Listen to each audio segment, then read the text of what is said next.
Okay, so ito na i-review natin ngayon. Corolla 3rd Gen, Papi, tama ba? Yes, Toyota Corolla KE35. 1978 siya na model, so 40 plus na. 40 plus. Oh, 40. Tignan nyo kung gaano ka-pristine to, guys.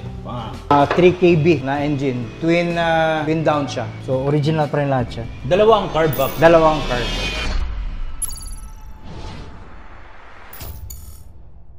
Yung mga side mirror pala nito, ganito talagang style dati. Oo, ganito talaga. Actually ito, meron talaga siyang nakalagay dito na tawag nito, yung reflector. Meron siyang reflector sa original, magkabila. Ang side mirror nito, isa lang sa original, dito lang sa driver side. Wala siyang kapares, dito lang talaga. And then ito, parang accessories na nila kung gusto mo mag-fender.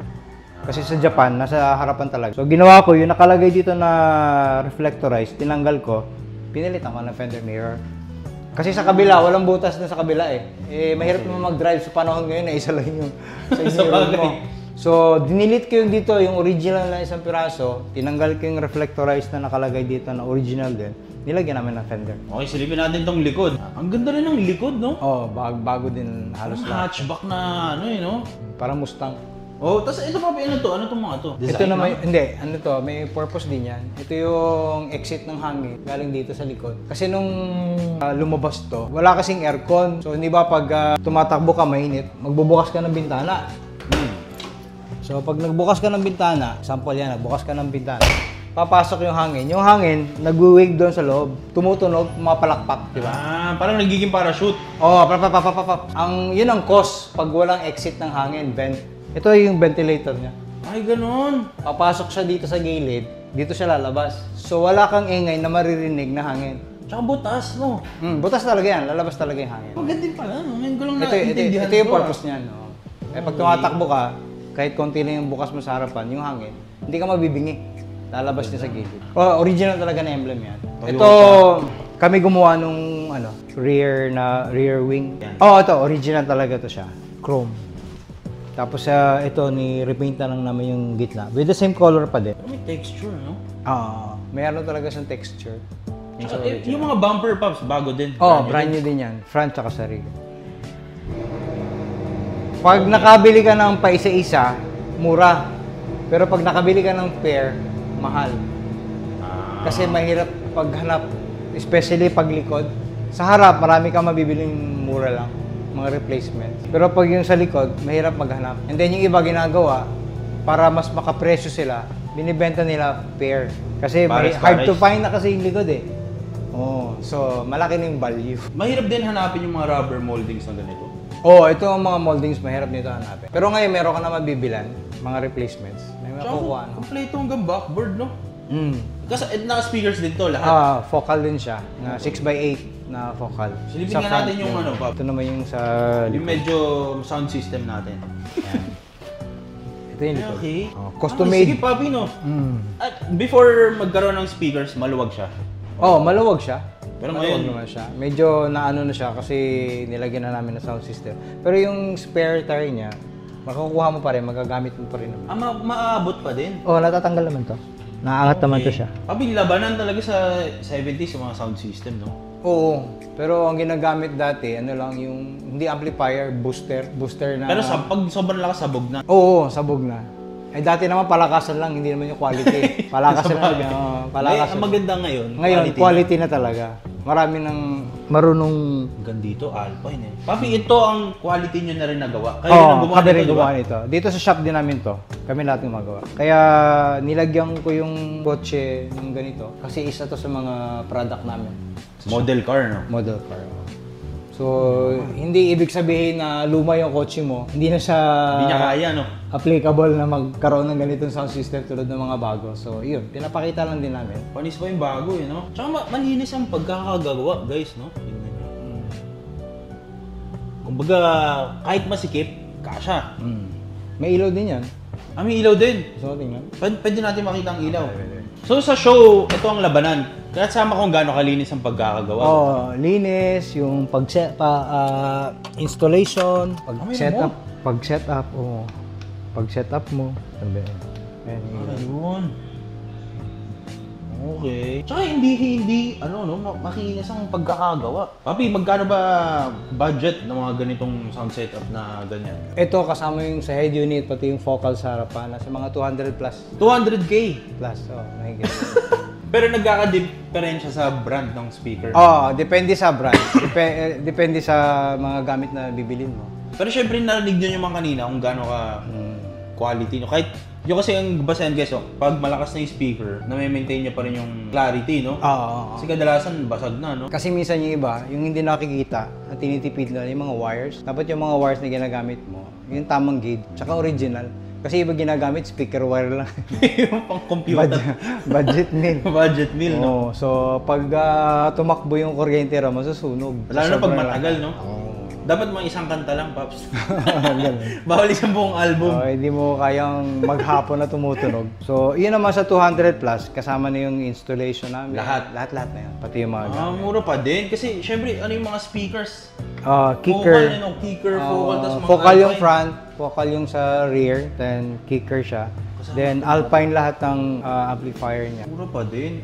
Actually, mura pala, Paps, no? Akala ko naman yung, itong likod kasi meron pa pala rito, tsaka harap, no? Tsaka vocal naman lahat siya. Vocal lahat.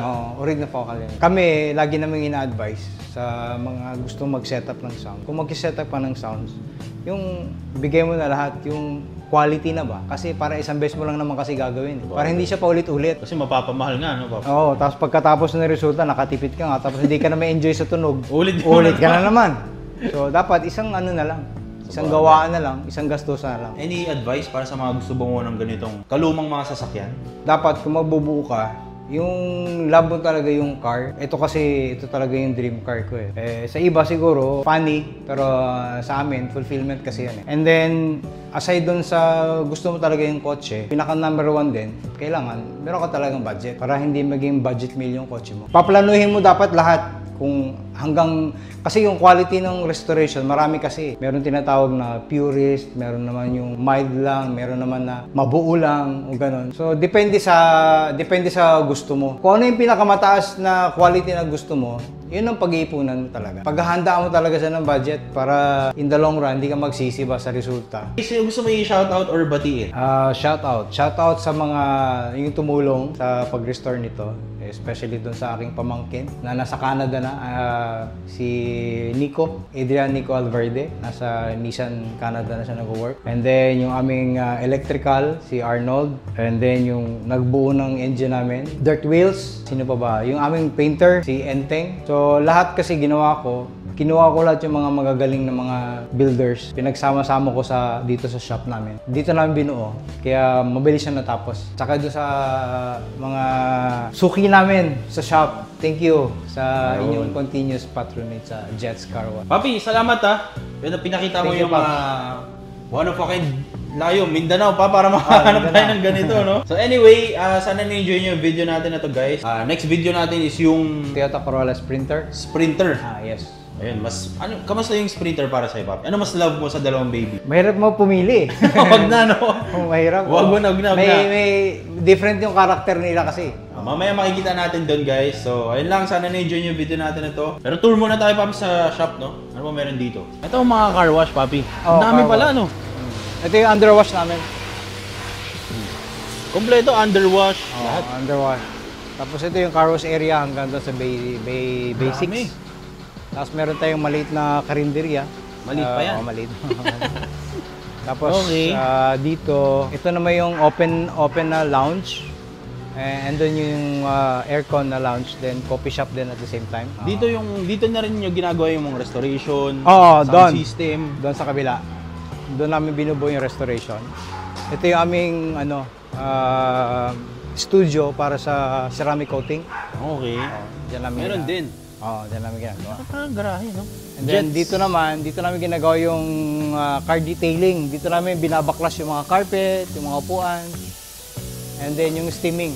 Ito yung aming industrial steam. Ito yung ginagamit namin sa engine steaming. Para waterless, no? Heavy duty yan. Tulad nito, natapos na siya ma-detail. Yan yung resulta. Alam mo, brand new, no?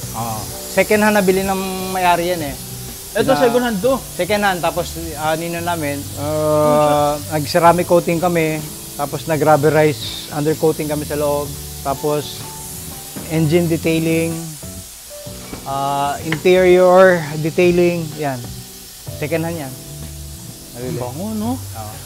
For ano na siya, for releasing na siya today. Today. Okay. Inaantay na lang namin yung may-ari. Ito yung area, dito namin binabaklas lahat. And then ito naman na side na to, dito naman yung ginagawa ng sound setup installation. Kaya medyo maraming woodworks alikabok pala ito, no? kasi woodworks na dito lahat. Silipin natin yung woodwork. So if ever nasa Cagayan kayo, for sure naman, papi, alam na nila yung jets, no? Oo. Saan ba nila makikita ang jets? Dito kami sa Luminaria Street, Barangay Kamamanan. Malapit lang kami sa Limkit Kay Mall. Ayun. Ito yung isa sa mga sample. Hindi pa siya tapos pero malapit na, ongoing. Bago natin ituloy ang ating video, gusto ko muna i-announce sa inyo na favorite nating betting site, which is 1xBet, is meron na silang application sa inyong Android and sa inyong iPhone. Meron na sila sa App Store and sa inyong Play Store para sa inyong mga phone. Kasi dati guys, website lang sila nag-ooperate. Ngayon, may sarili silang application sa phone. Tsaka maganda rito, dahil syempre meron na silang App Store, meron na silang mismong application sa phone, makakapag-deposit na kayo using your GCash account. So, syempre, sa time natin ngayon, lahat na tayo meron GCash. So, mas pinadali ng 1xBet yung pagbebet natin sa mga laro. So, paano nga ba download yung 1xBet guys? So, syempre, search mo lang sa App Store or sa Play Store mo, 1xBet, tapos lalabas na yun. Ang maganda dito sa 1xBet, kapag new player ka pa lang, pwede mo gamitin yung promo code natin na Rich Potato. Lagi mo lang mamaya, papakita ko sa inyo kung paano gumagana. And again guys, $100 to hindi to 100 pesos lang, dollars ang pinag-uusapan natin. Click nyo lang yung link nasa baba, comment section down below or nasa description, tapos mapupunta kayo sa page na to. So tara! So napakadali lang mag-register dito guys. Siyempre click nyo lang yung green sa taas, register. Tapos sa code dito may lalagay yung phone number mo. Ito rin yung gagamitin mo pang login mo. Tapos dito nyo magagamit yung Rich Potato na code. Siyempre $100 yan guys na bonus, di yan pesos, dollars yan. So napakadali lang mag-register, makakapag-bet ka na agad. So siyempre kailangan mo maglagay muna ng pera para makapag-bet ka dito sa betting site. Kaya siya betting site, diba? So maganda sa betting site na to, sobrang daming laro. Siyempre meron ditong football kung fan ka ni Messi o ni Ronaldo. Tennis, meron din. At siyempre yung paborito ng Pinoy, hindi mawawala talaga dyan yung basketball. Pwede ka tumaya dito, NBA, PBA, at kung ano-anong liga pa. Yun ang maganda dito sa 1xBet, sobrang daming varieties ng mga laro. Sobrang user-friendly ng app na to, so hindi ka talaga malilito, hindi ka maliligaw. Subukan nyo na tong 1xBet, wala namang masama sa pag nagtatry. Alay mo, kayo na yung susunod na swerte. Ito ang sound system natin. Pakita natin. Ito, ano lang to, simple na setup. Simple, no? Simple. Simple Tignan nyo setup guys na siya. kung gaano ka pulido ang pagkakagawa. Kadalasan, papi nagkakatalo sa mga spacing sa gilid-gilid, ano? Ito talaga, nakaano talaga siya. Point Kumbaga, 2.001. 0-0. Walang kawang. Malinis, no? Then, Malinis, ano? naka-precision cutting lahat. Ginagamitan siya ng router. Walang shortcut dito. Walang shortcut. Lahat ng detail namin, walang shortcut. So, ang i-review natin ngayon is ang Toyota Corolla Sprinter KE25 1972. mas luma pa to, doon sa Mas brown. luma. Ito yung second generation. Tara, Toyota silipin nga Corolla. natin. Mahilig ka talaga sa mga 80s, no? Mahirap, gusto ko pahirapan sarili mo, papi. Yun yung mga panahon namin eh. So, ito i-review natin ngayon, guys. Mas luma pa sa kanina, Paps. No? Mas luma siya. 72? 72, yes. 72. So, this is 51 years old. 50 years old na to. Grabe, mas matanda pa sa atin to. Tapos yung mga, may kompleto to mga badge, eh, no? Ayun, badge. Ay, ito, original yan na badge. Original na ako. Na green. Ito, original na bumper. Hard to find na rin siya. Ito, original dito. Hard to find na rin yan. Kompleto, ano? Kinumpleto talaga namin. Ito, lalo na to, napakahirap mahal. Yung housing. Yung housing, napakamahal. Tsaka guys, tignan nyo kung gaano kakintab. One thing is yung makakita ka, another thing is yung kung gaano kalinis, ano? Mahirap maghanap.